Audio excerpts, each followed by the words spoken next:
Listen, you. The top 1% of American earners now have as much wealth as the entire American middle class. We're no longer talking about rich versus poor. We're talking about a tiny percentage versus basically everybody. When are we going to face the facts that we need to change our systems radically? Is it now? Okay, so the top 1% of American earners, or I don't know, autocrats, or whatever you want to call them, oligarchs, have as much accumulative wealth as an entire class of people. 60%, I think it comprises. So let's have a look at what's going on using this article from Sharon Zhang from Truthout. New data from the Federal Reserve shows that the top 1% of wealthy individuals in the US, that's what they are. They're wealthy individuals. I mean, like the other day I was reading, it's Orwell this, like, see, my country, we've got a landed gentry, an aristocracy. George Orwell points out, like, if you stop to consider how the landed gentry got that land, they simply took it. It's always just that they seized it. And all of these coats of arms and glorious stately homes and pillars and all of this pageantry is to mask that at some point in history, some people went, we're having that land, we live here. Well, I could kill you. And that's sort of what's happening now. Of course, the story is always told, ingenuity, brilliance, hard work. It's a lot more complicated than that. Let me tell you that in order to accumulate huge wealth, you do have to create deprivation. I know you believe in yourself and your ability to work hard. I believe in you as well. But you are living within a system, and to pretend that you're not at this point is madness. Anyway, these wealthy individuals have more wealth than the entire middle class combined. As of this summer, the middle 60% of American earners, which economists typically categorize as the middle class, now only own 26.6% of the national wealth. Meanwhile, the top 1% control 27% of the nation's collective wealth.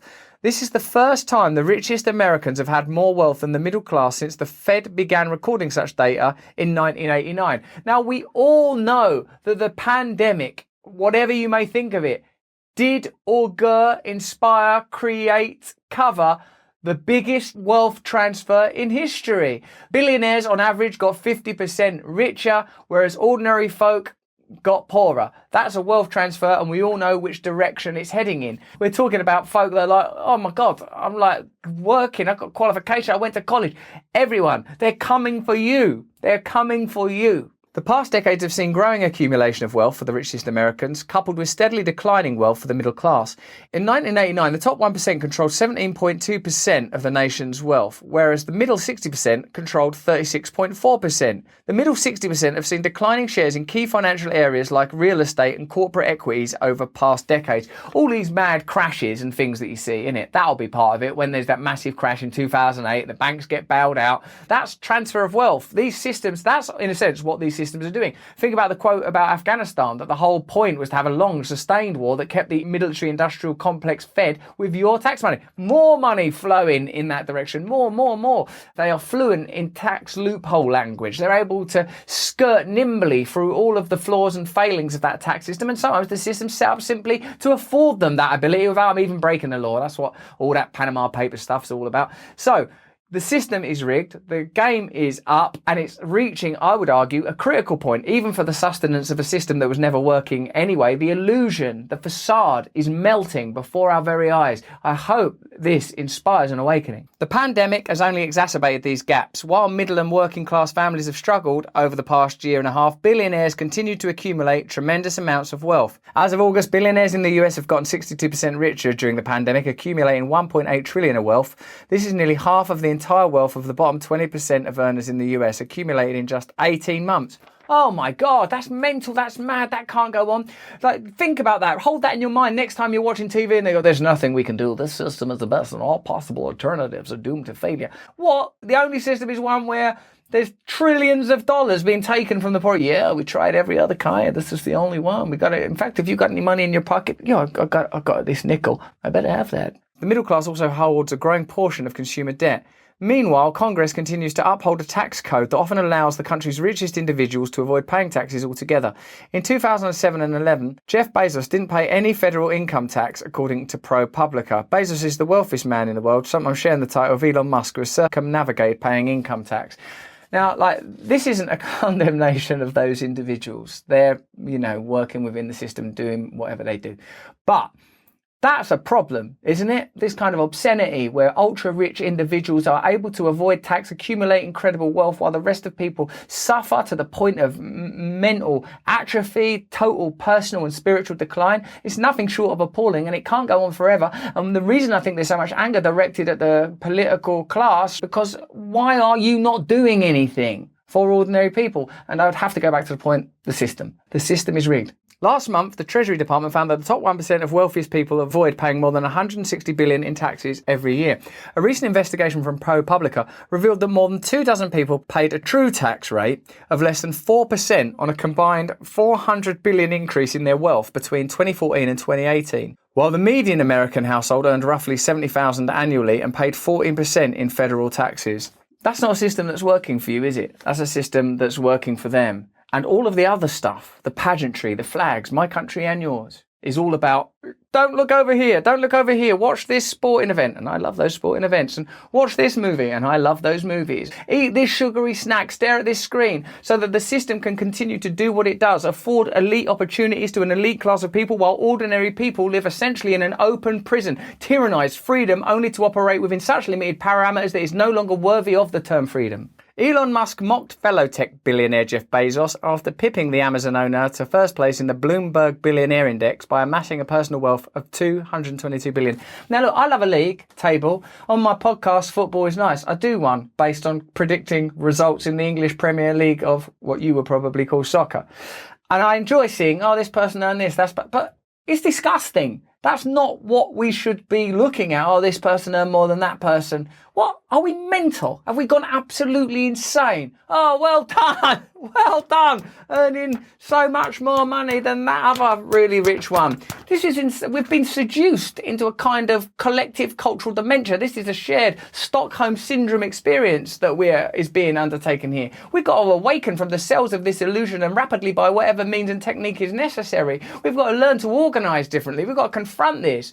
Some spiritual person once told me that instead of when you see like a Ferrari or a beautiful car, and I know aesthetically them things, they hit you when you see them, you know, like if one purrs up to you at a traffic light next to you or whatever, you think, oh my God, you're so phallic and gorgeous and shimmering and perfect. But a spiritual person told me once that people that need to have vehicles like that are suffering from a deficit inside themselves, and there's something wrong, and not the obvious one about small winky woos, about like, you know, because it is usually men, like it's a spiritual deficit. And when you see someone in a Ferrari or whatever, you just go, oh my God, are you okay? Is everything all right? Come here. What's the matter? What happened to you? Take your hands off me! Get off me! Are you all right? Do you love yourself?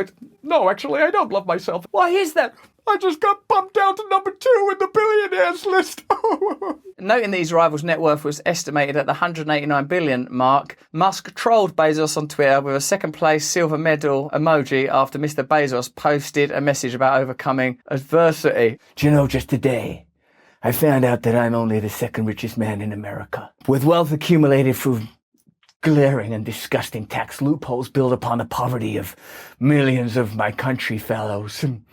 God, sometimes I think I'll only get to space once or twice this week and look down at that stinking little orb there where my money, I keep it down in that little circle ball of world. Right, so this is what Bezos said. Listen and be open. Don't let anybody tell you who you are. This was just one of the many stories telling us all the ways we're going to fail. Mr. Bezos tweeted alongside an image of Barron's cover story from '99, calling Mr. Bezos just another middleman. God, he took that to heart, didn't he? Middleman? I'll show you, you motherfucker. I'm up in space on my cock rocket.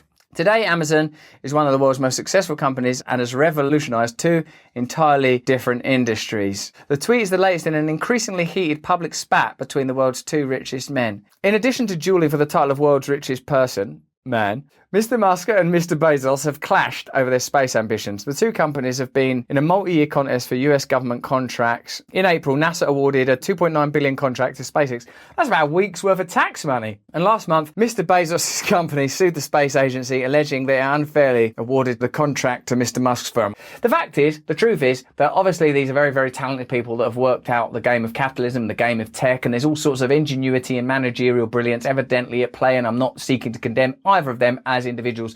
Why would I? But what I am saying is a system that celebrates fates and tracks even the rivalry between super rich people who avoid paying taxes and contributing to society in a broad and meaningful way is an indication of a kind of self-loathing and self-sickness, a flagellatory condition that we need to immediately awaken from. We are incapable, because of our, our senses, our evolutionary limitations, and just our simple nature, to sort of pull out, like as if we were looking at the world from a spacey cock rocket, and see what the reality is. The reality of our ecological limitations, our economic limitations, the impossibility of infinite growth on a finite planet. There are a lot of things we need to wake up to, and we need to wake up fast. We need to take our heads out of the distraction and put our heads into the ultimate reality, both inner and outer. We need to awaken and organise and change the world before it's too late. But that's just what I think. What do you think? Hit me up in the comments below. Tell me everything you're thinking. Subscribe to this channel. If you enjoyed this video, look at this little sore spot. You'll love it even more. And if you want to meditate, sign up to the Awakening Side channel there.